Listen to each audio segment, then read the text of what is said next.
ओम श्री हरि गुरुभ्यो नमः। आप सभी को प्रणाम करता हूँ, अभिवादन करता हूँ। किसी मेरे मित्र ने मुझे एकादशी के संदर्भ में एक दो प्रश्न पूछे, उसके महत्व के बारे में पूछा। तो मुझे जो मालूम है वो आपके सामने प्रस्तुत करने का प्रयास कर रहा हूँ। ये संदर्भ में दो तीन बातें, दो तीन संकल्पनाएं मैं आपके सामने रखने वाला हूँ। सबसे पहले एकादश या एकादशी, दूसरी बात उपवास, तीसरी बात उपोषणम,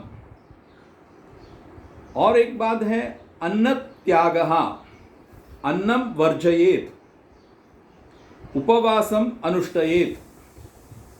ऐसे कई सारे मुद्दे हैं, बिंदु हैं जिसके ऊपर मैं मेरा विचार जो है आपके सामने रखने वाला हूँ।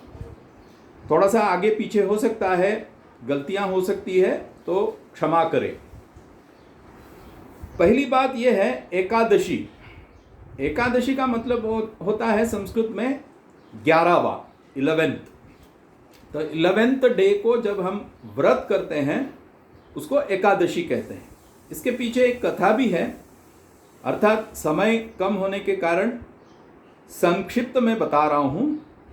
भगवान विष्णु सो रहे थे और उस समय इंद्रादि देव, उनको दिक्कत हुई, कई असुर उनके ऊपर युद्ध करने आए और इंद्रादि देव सारे परेशान हो गए। तो वो विष्णु के पास गए, लेकिन सोए हुए विष्णु को जगाना ठीक नहीं है, इसलिए वहाँ पर राह देखते बैठे, ऐसी कथा है।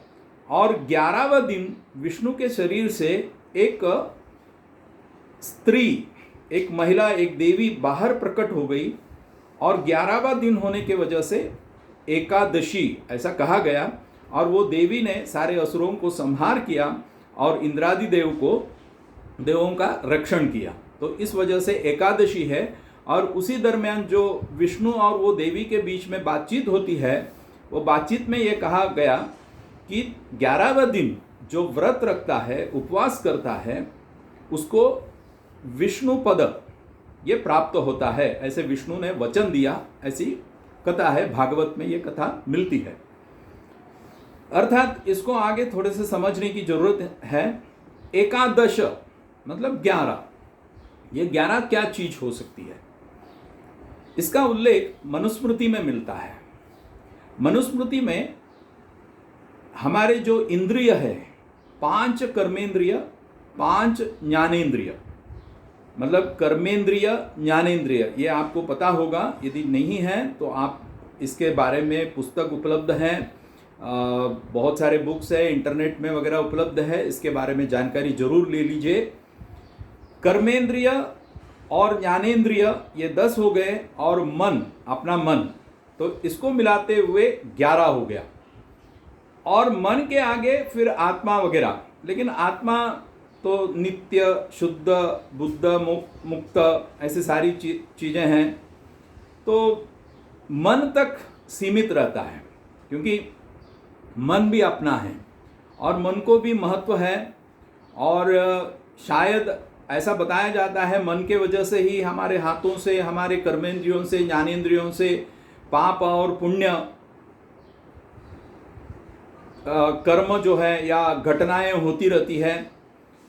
मन एव मनुष्याणाम कारणम बंध मोक्षयो, ऐसा भी कहा हुआ है। मन ही कारण है बंधन या मोक्ष के लिए, मन ही कारण है।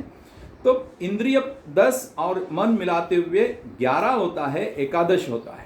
और ये समझने की यहाँ जरूरत है कि यह सारी चीज़ें हमारे शरीर पर निर्भर करते हैं।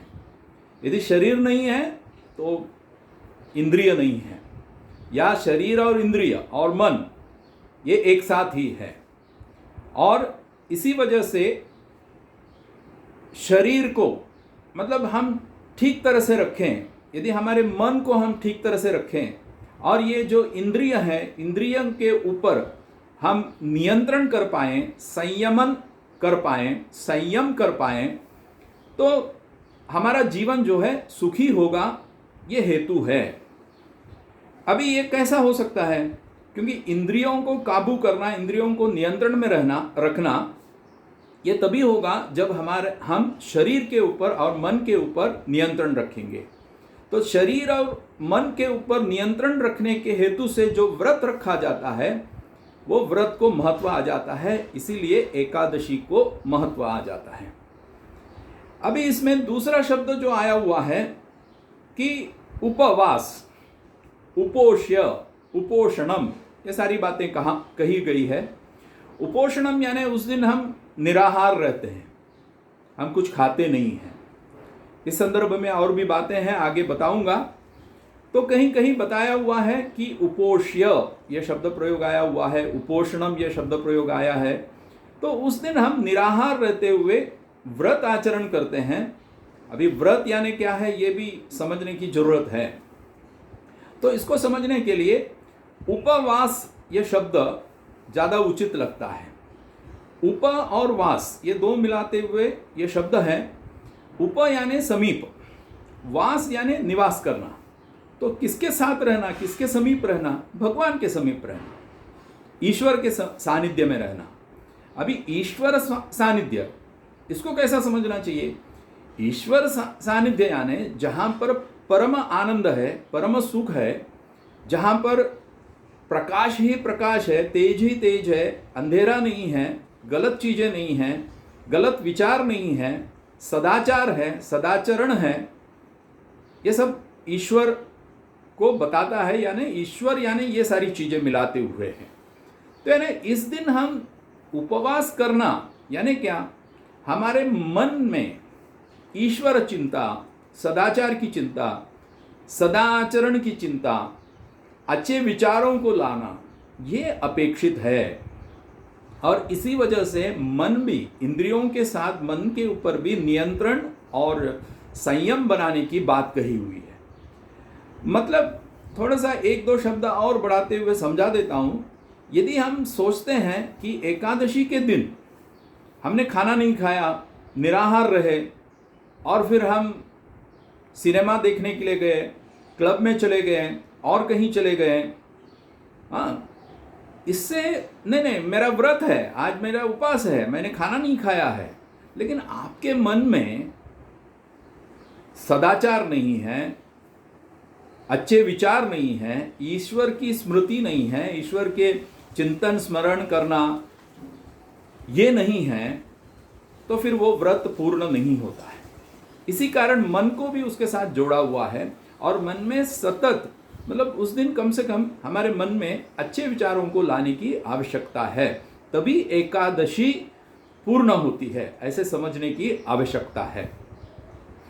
अर्थात अभी बात रही उपवास का दूसरा अर्थ जो आज प्रचलित है, गलत नहीं है, यानी उपोषण, अन्न न खाना, अन्न को त्याग देना, ये भी आवश्यक है। मैंने जैसे पहले कहा, इंद्रियों के ऊपर यदि नियंत्रण करना है तो शरीर के ऊपर नियंत्रण करना होगा, और शरीर के ऊपर यदि नियंत्रण करना है तो सबसे उत्तम जो है अन्न त्याग, यही है। यानी यदि हम शरीर को नियंत्रण में रखते हैं अन्न त्याग करते हुए, तो इंद्रिय के ऊपर भी हमारा संयम आता है और हम जितेंद्रिय होते हैं, या जितेंद्रिय बनने के लिए ये एक माध्यम है। एकादशी करना अत्यंत आवश्यक होता है। अभी उपोषण, उपोष्य ये शब्द भी आए हुए हैं, व्रत ये भी शब्द आए हुए हैं, इसको समझने की आवश्यकता है। उपोषण यानी क्या? तो इसमें कई किताबें हैं, पुराण कथा है, लेकिन धर्म सिंधु में एकादशी के बारे में वर्णन करते हुए एकादशी की श्रेणी बताई हुई है। श्रेणी यानी स्तर या लेवल, मतलब टाइप्स, प्रकार। तो एक एकादशी ऐसा है आप बिल्कुल कुछ नहीं खा रहे हैं, यानी उसमें ऐसा बताया हुआ है वायु भक्षण, बाकी कुछ नहीं। दूसरा प्रकार यह बताया हुआ है कि आप जल, मतलब पानी पीना, या पानी समान जो चीजें हैं उसको ग्रहण करना, यानी फ्लूइड फूड, ऐसा आप बोल सकते हैं। आजकल जूस वगैरह पीने की आदत है, लोग पीते भी हैं। तो ये दूसरा प्रकार हो गया। तो इस प्रकार में ऐसे भी एक ध्यान में आ जाता है, गैया का दूध या दही, इस प्रकार का जो 5 चीजें हैं